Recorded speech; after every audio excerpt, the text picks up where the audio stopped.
I don't know why I stayed as long as I did. I think about that a lot now. Not with bitterness exactly. More like the quiet confusion you feel when you finally understand something that was obvious to everyone except you. The kind of thing that, looking back, you can trace to a single point. A single decision. A single moment where you chose one small action over another and everything. Downstream of it changed. It started with a job I didn't plan on keeping. The kind of job you take because rent is due and your original plan fell through, and suddenly you're filling out an online application at 11:30 at night thinking it's just temporary. Just until something better comes along. You're not defeated. You're just in between. That's what you tell yourself. You're in between the version of your life that didn't work out and the version you're still building. I was 25 when I took the job. My roommate at the time thought I was overqualified for it. My mother thought I should be doing something with my degree. I thought they were both probably right, and also that the electricity bill wasn't going to pay itself, so the place was called the Hargrove Inn, not a chain. Not a big-name hotel with a loyalty program and a sparkling lobby fountain. It was the kind of place that had personality in a tired, lived-in way. 12 floors. About 140 rooms. The carpets in the hallways were that deep burgundy color you only ever see in places built in the 90s. The elevator made a sound like it was clearing its throat every time the doors opened. I liked it, actually. I know that sounds strange. But there's something about working nights in a quiet building that gets under your skin in a way that's hard to explain. The city outside would slow down after 2 in the morning. The lobby would go still. And it would just be me, the hum of the HVAC system, the glow of the front desk monitors, the occasional shuffle of a guest, coming down for ice or a forgotten item from their car. I had done the night shift there for about 8 months before Marcus transferred in. I remember the first night he started. He came in wearing a button-down shirt that was slightly too nice for the job, and he had this way of introducing himself that made it feel like he was doing you a favor by learning your name. Firm handshake. Big smile. The kind of eye contact that lasts just a beat too long. "Marcus," he said. "I've heard good things about this property." I nodded and showed him the login for the system. He nodded back like he already knew it. That first week, I told myself I was imagining things. He seemed eager. He asked questions. He wrote things down in a small notebook he kept in his front pocket, which seemed almost endearingly old-fashioned. I thought, okay, he's new. Give him time. Everyone has a learning curve. He was easy to be around, I'll say that. He had this low-key, unhurried way of filling silence that made long, quiet shifts feel slightly less solitary. He'd talk about a show he was watching, or a road trip he'd taken, or something funny that happened at a previous job down in Florida. He had stories, good ones.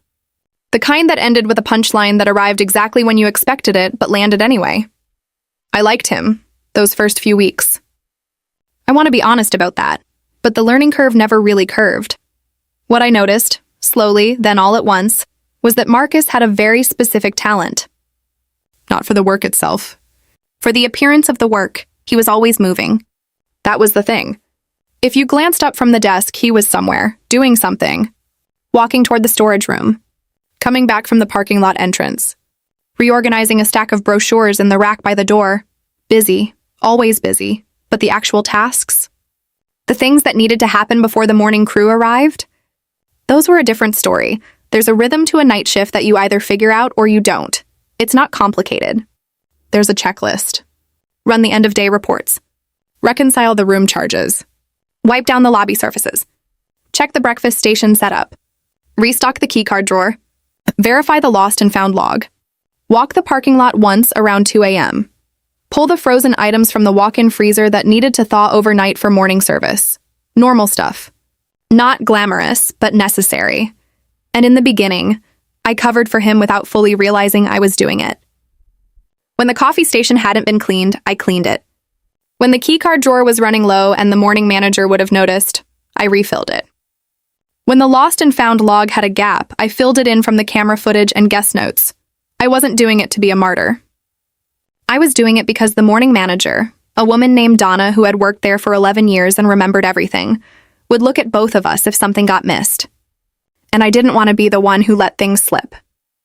Marcus, I realized eventually, understood this perfectly. He understood it better than I gave him credit for. He knew that I cared about the job in a way that made me a natural buffer, that my instinct to close the gap would protect him from the consequences of not doing his share. He had mapped me out within the first 2 weeks, I think. Seen exactly where my edges were and settled comfortably into the space my competence created. I don't say this with anger anymore. I say it with a kind of exhausted admiration, actually, because it takes a specific kind of intelligence to do that. Not the kind I respect, but a kind, nonetheless. The thing that started to bother me most wasn't even the extra work. I've never been afraid of work. The thing that bothered me was the narration. Every morning, when Donna came in at 6:15, Marcus would be at the desk, always at the desk when she arrived, no matter what. And he would do this thing where he'd give her a rundown of the night. And the rundown was always just slightly off. Not lies exactly, but a carefully curated version of events. Quiet night, he'd say. We stayed on top of everything. I caught a discrepancy in the room charges around 3, fixed it before it became an issue. The discrepancy I had caught. The fix I had made. But he'd been standing nearby when I mentioned it out loud, and somewhere in the space between that moment and 6:15 it had become his story. I'd stand there and say nothing. Because what do you say? Actually, I found that. It sounds petty. It sounds insecure. And I told myself it didn't matter. The work got done. That was what mattered, but it did matter. Of course it mattered. I just hadn't admitted it to myself yet. The breaking point came on an ordinary Tuesday morning in February. It was cold. I remember that. The kind of cold that made the automatic doors at the hotel entrance let in a little rush of icy air every time someone walked through, and the lobby never quite recovered its warmth before the next guest passed. I'd been on for about 4 hours. Marcus had disappeared into the back hallway twice for stretches of 20-something minutes, and I'd handled a water leak situation in room 318, a noise complaint from a guest on the 9th floor, and a check-in for a couple who'd missed a connecting flight and arrived at 4 a.m., looking like they'd been through something. By the time Donna walked in, I was tired. Not dramatically tired, just the quiet, steady tired that comes from a long night of actually doing things. Marcus materialized at the desk the moment her car pulled into the lot. I genuinely don't know how he always knew. Some sixth sense for the arrival of management. He was leaning on the counter in a relaxed way when she pushed through the door, like he'd been standing there for hours just holding things together by sheer presence. "Morning," Donna said, setting her bag down, reaching for the overnight log. "Good night," Marcus said. "Handled a situation on 3, noise issue on 9, late check-in around 4. I looked at him. He didn't look back at me. Donna flipped through the log, nodding. "How's Callie doing?" she asked, using my name, not looking up. "She's been handling mornings well lately." There was a pause. "Oh, she's fine," Marcus said. "I've just been keeping an eye out. You know how it is. I like to make sure everything's airtight before I hand off." He said it pleasantly. No edge to it, just stated it like a fact. And something in me went very quiet. Not angry. Not yet, just still. Donna looked up briefly and gave me a small smile, the kind that's more polite than warm, and went back to the log. And I stood there, and I thought about all the nights I had quietly picked up the pieces, and how none of that had ever made it into anyone's version of the story except mine. I drove home that morning and sat in my car in the parking lot of my apartment building for probably 15 minutes before going inside. I wasn't crying. I wasn't even upset in the way people usually describe being upset. I was just recalibrating, running through everything slowly, trying to figure out what was real. I thought about the water leak on 3. The billing dispute I'd untangled at 2 a.m. The couple with the missed connection who'd come in at 4 in the morning with that shell-shocked look of people whose day had gone too long. I'd gotten them checked in, upgraded them to a corner room at no charge because it seemed like the right call, and they'd looked at me like basic human consideration had genuinely surprised them. I thought about all of it. Every night that week. Every night the month before. And then I thought about Marcus at the desk when Donna walked in. The practiced ease of the summary, the specific word he'd chosen, "I like to make sure everything's airtight," and how none of that had been challenged because why would it be? He sounded thorough. He sounded attentive. He sounded exactly like the kind of colleague you want anchoring a night shift. I thought, he knew. He knew exactly what he was saying and what it implied. He wasn't careless about it. That's the part that finally settled in me like a stone. He'd thought about it, and what I landed on was this. I had been treating Marcus like a partner, and Marcus had been treating me like infrastructure. I went to sleep. I woke up around 2 in the afternoon. I made coffee and sat at my kitchen table, and I thought about it some more. Here's the thing about being a person who takes pride in their work. It can be used against you. Not in a dramatic way. In the quietest, most mundane way. Someone just has to figure out that your standards are the floor they get to walk on. That your reliability is the structure inside which their unreliability can hide. And once I saw it that clearly, I couldn't unsee it. I went back that night. And the night after, and I kept doing my work. I want to be clear about that. I didn't get sloppy. I didn't cut corners out of spite. That's not who I am. The guest deserved a properly run front desk. Donna deserved accurate logs. The morning attendant deserved a clean setup. But I started paying attention differently. I started noticing exactly which tasks Marcus touched and which ones he orbited. I started noting, privately, the specific moments where his presence became credit without corresponding to any actual action. I wasn't building a case. I wasn't planning anything. I was just watching. Really watching, maybe for the first time. What I found was a system. Almost elegant in a bleak kind of way. Marcus had identified the tasks invisible when done and visible when not done. And the tasks visible when done and invisible when not done. He focused entirely on the second category. Anything Donna might see him doing, straightening something in her eyeline, being at the desk when she arrived, summarizing the night's events, got his attention. Anything that happened in the background, in the storage room, in the kitchen prep area, in the freezer. That was left to me. And the one thing that mattered most for morning service? The one task that the entire breakfast setup hinged on? Pulling the batter, let me explain. The Hargrove Inn offered a small complimentary breakfast. Nothing elaborate. Waffle station, pastry basket, juice, coffee. But the waffle station was the centerpiece. Guests liked it. Kids especially. And the batter for the waffles came in these large plastic containers that were stored frozen. They had to be pulled from the walk-in freezer and left to thaw overnight. If you didn't pull them before 4:30 in the morning, they wouldn't be ready when the breakfast attendant, a cheerful, patient woman named Bev, opened up at 6:30. If Bev opened up and the batter was still frozen solid, she had a problem. The waffle station couldn't open on time. Guests who came down early got apologetic smiles instead of waffles. And Donna found out. And Donna asked questions. This had happened once, maybe 4 months before Marcus arrived, because of a genuinely chaotic night involving a fire alarm malfunction on the 6th floor and a maintenance issue that had kept me busy from 11 p.m. until nearly 5. I'd forgotten the batter. Bev had been understanding about it. Donna had been less so. After that, I was meticulous about it. I pulled the batter every single night, without fail, around 4:15. It had become instinct. Part of my internal clock, Marcus had noticed this. Of course he had, because what Marcus had also figured out was that if I was the one doing it, he didn't have to. And since it always got done, and since he was always nearby when it got done, and since he was better than me at standing at the desk looking competent when Donna walked in, there was a version of the story where he did it too. Or at least where nobody could prove he didn't. It was clever. I'll give him that. But here's where he made his mistake. One morning, a Friday I think, sometime in late March, he did his usual thing with Donna.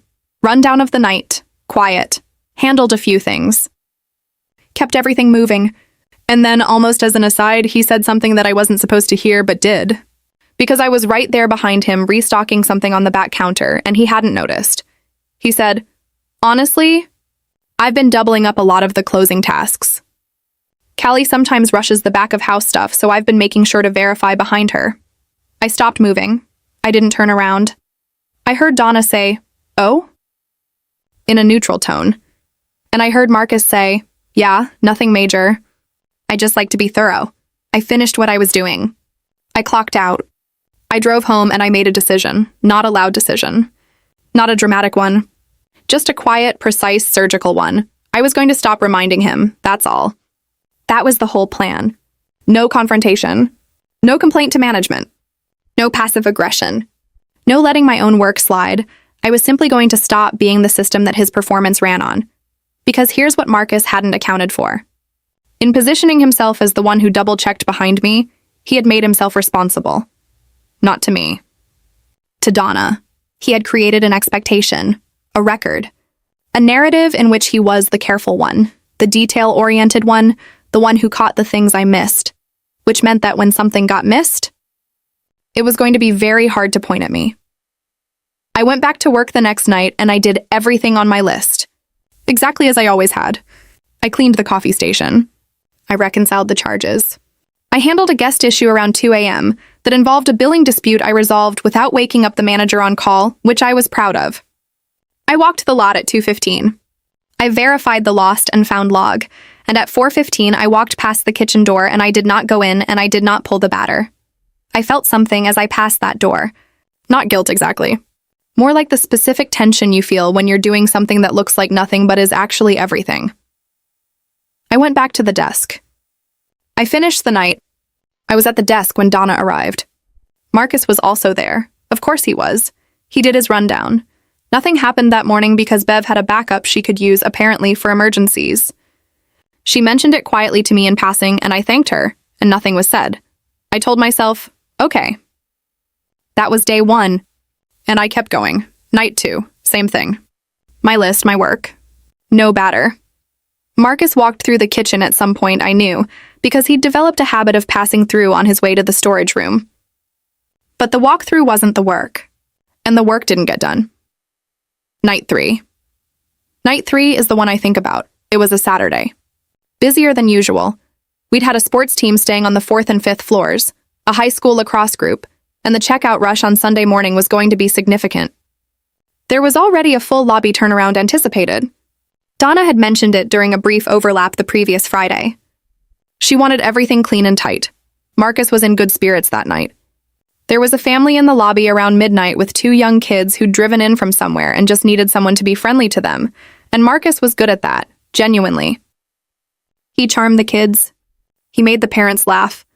He was doing the thing he was actually good at, and watching it, I felt something complicated. Because it was real, that part of him. He wasn't performing warmth. He had it. He was just selective about what else he brought to the table. Around 4 a.m., I did my list. Every item, clean, done. I did not go near the walk-in freezer. At 6:15, Donna came in. At 6:30, Bev came in. I was finishing up a checkout audit when I heard the kitchen door, and then, a few seconds later, a pause that had a texture to it.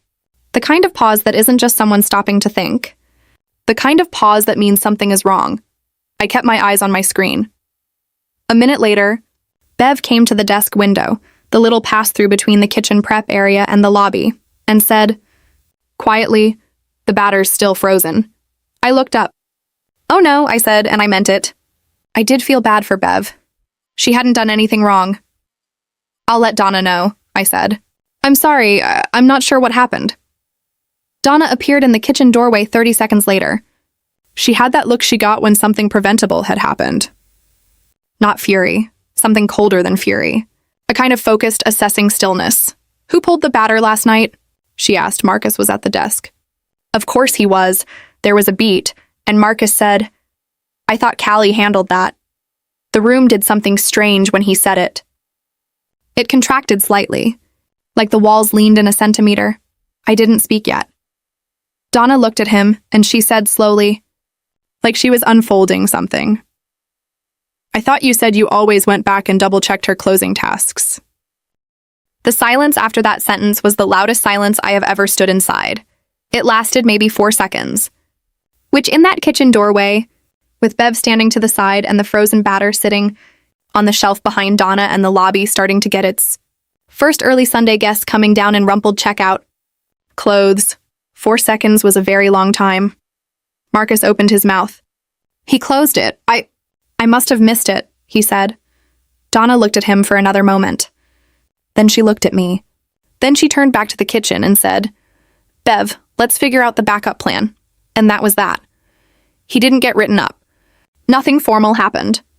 The world didn't end, but something shifted in that room that morning that couldn't be unshifted. I don't know exactly what Donna thought. I never asked. She wasn't the type to narrate her internal process, and I respected that about her. But I know what she knew. because she was smart and she'd been doing this for 11 years and she had been listening every single morning to Marcus's version of the night. And now she had a data point that didn't fit his story. The week that followed was different. Marcus was quieter. Less narration in the mornings. Less of the easy practice summary. He still showed up on time. He still did the things he did. But the energy had changed. There was a new carefulness to him. Not a guilty carefulness. I don't want to project emotions onto him that I can't verify. But a more measured one. Like someone who had recalculated something and was now moving more deliberately through the terrain. I noticed Donna watching him differently too. Or maybe I was imagining that. Maybe I was reading too much into a slight pause before she took the log from him, or the way her eyes moved to me first some mornings before he finished his summary. I can't be sure. Donna was not a woman who telegraphed her thoughts. 11 years in hotel management will teach you to keep your face. But I felt the shift, and something else changed too. He started doing the batter. I noticed it the first night, a Tuesday. I was in the middle of the checkout audit around 4:20 when I heard the walk-in freezer door from the kitchen. That specific hydraulic pull of the heavy door, then the clunk of it closing. I listened without reacting. A few minutes later, Marcus came back to the desk, and he didn't say anything, and neither did I. But I'd heard the door. He did it the next night too. And the night after. By the end of that week, a new rhythm had settled over the shift. Not warm exactly. Not repaired. But different. He started doing the coffee station without me suggesting it. Started restocking the keycard drawer on his own. Started going through the checklist in a way that looked less like a performance and more like actual work. I don't know if he felt shame. I don't know if he ever connected what happened to a decision I made. Maybe he thought it was just a bad night. One miss, a fluke. Maybe he restructured quietly without knowing exactly why. Or maybe he's smarter than that and he figured it out and he just didn't want to say it out loud. Because saying it out loud would have required him to admit what the preceding months had really looked like. I kept doing my job. I kept doing it well. I didn't gloat. I didn't reference the frozen batter morning. I didn't give him a knowing look or make any comment that could be read as pointed, because that wasn't the point. The point wasn't to humiliate him. The point wasn't to prove something to Donna or to make myself look better by making him look worse. The only point was to stop being the engine inside someone else's performance. That's the thing nobody tells you about being reliable. Your reliability can be harvested. Someone can look at your consistency and see not a colleague but a resource.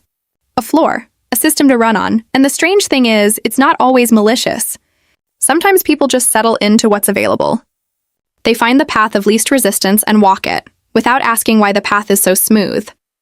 Marcus, I think, started as someone who settled in, who found that I would pick up the slack and let it keep happening. Not because he was a bad person at his core, but because no one ever made the slack stop being available. So I stopped making it available, and the thing that came out of that frozen batter morning wasn't justice, exactly. It wasn't vindication. It was something smaller and more honest than that. It was just accuracy.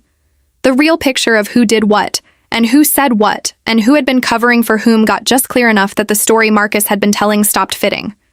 That's all I wanted, really. Not credit. Not an apology. Not a dramatic reckoning, just a moment where the math was visible. I still think about that kitchen doorway. Donna's voice. The specific way she said it. I thought you said you always double-checked behind her. Not accusatory. Not sharp. Just precise. Laying the two things side by side and letting them speak. There's a skill in that, I've realized. In not overreacting. In not filing a complaint or escalating or making things ugly. In just quietly, carefully, removing the scaffolding and waiting. I worked at the Hargrove Inn for another 14 months after that morning. Marcus and I never discussed it. We worked together every night, 4 nights a week, for 14 months, and we never once talked about the frozen batter or what he'd said to Donna or any of it. We were professional, occasionally friendly. He made me laugh sometimes, and I think I made him laugh, in the way coworkers do late in a long shift when something absurd happens and you're both too tired to be anything but honest. He never stopped doing the batter after that. Morning, never stopped. I don't know what I want you to take from this. I'm not sure I have a lesson neatly prepared. Life isn't a fable and people aren't archetypes and I'm not a hero in my own story, Just a person who got tired and paid attention and made one quiet choice. But I think about it sometimes. About how much energy we spend trying to confront things directly. Filing complaints. Having difficult conversations. Laying it all out. And sometimes that's right. Sometimes that's the only way. But sometimes the most precise thing you can do is nothing. Just a very specific, targeted, deliberate nothing. Remove yourself from the system. Stop being the thing that makes someone else work. Wait for reality to reassert itself in its own time and in its own way. Don't manufacture the moment. Don't engineer the outcome. Just stop and let the waffle batter stay frozen. I was 26 when this happened. I know that's not old. I know I'm still figuring things out. But I think about who I was before that Tuesday, morning in February, when I stood at the back counter and heard Marcus tell Donna that he always double-checked behind me. That version of me would have kept reminding him, would have kept quietly closing the gap, would have told herself it didn't matter, that the work was its own reward, that taking pride in a job well done was enough even if nobody noticed. That version of me wasn't wrong. There's something real in that. But she was also too willing to make herself invisible in the service of someone else's visibility. Too committed to the idea that if she just kept doing good work, the right people would eventually notice. Sometimes they do. Sometimes the right people see it from the beginning, and your consistency becomes its own reputation, but sometimes you need to step back. Sometimes the most powerful thing you can do is stop carrying someone else's weight and let the floor show. I left the Hargrove Inn eventually. Better opportunity, different city. I still work in hospitality, which surprises people sometimes. They think that kind of job would have made me cynical. But I'm not. I love it, actually. The rhythm of a night shift. The quiet lobby. The way a building breathes differently after 2 a.m. I think about Donna sometimes. Whether she ever connected the dots fully. Whether she watched Marcus that final morning and filed something away permanently. She was too smart not to. I think about Bev, who handled the backup solution without drama or complaint and went on to run a perfect breakfast service by 7 a.m.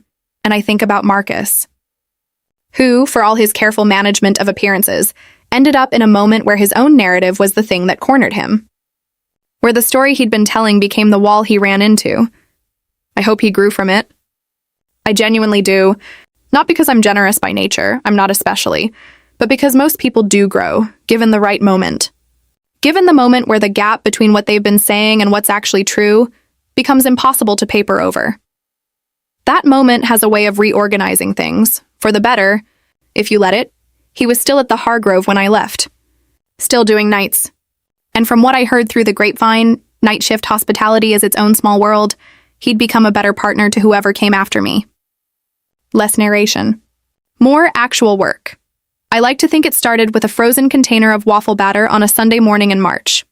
I like to think it started with me walking past a kitchen door at 4:15 a.m. and choosing, quietly, to just keep walking. That's the thing about silence. People underestimate it. They think it's passive.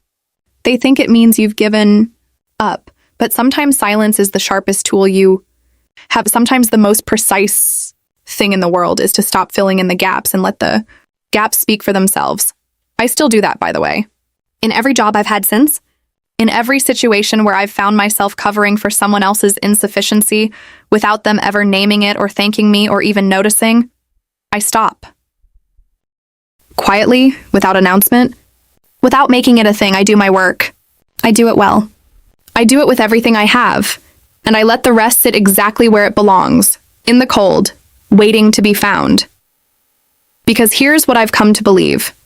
After years in places where the back of house stays invisible and the front of house gets the credit, reality is patient. It doesn't need you to argue on its behalf. It just needs the people propping up an illusion to stop propping. Just once. And then it does its own work. You just have to be willing to step back and give it the room. That's the lesson, if there is one. Not to be passive. Not to be a pushover. Not to let people walk over you without consequence forever, but to understand that sometimes the most decisive action you can take is to simply stop. Stop covering. Stop filling the gap. Stop being the reason the floor feels solid under someone who hasn't earned the ground they're standing on. Let the gap show. Let the freezer door stay closed. Let the morning come. It will sort itself out. I promise you, it always sorts itself out.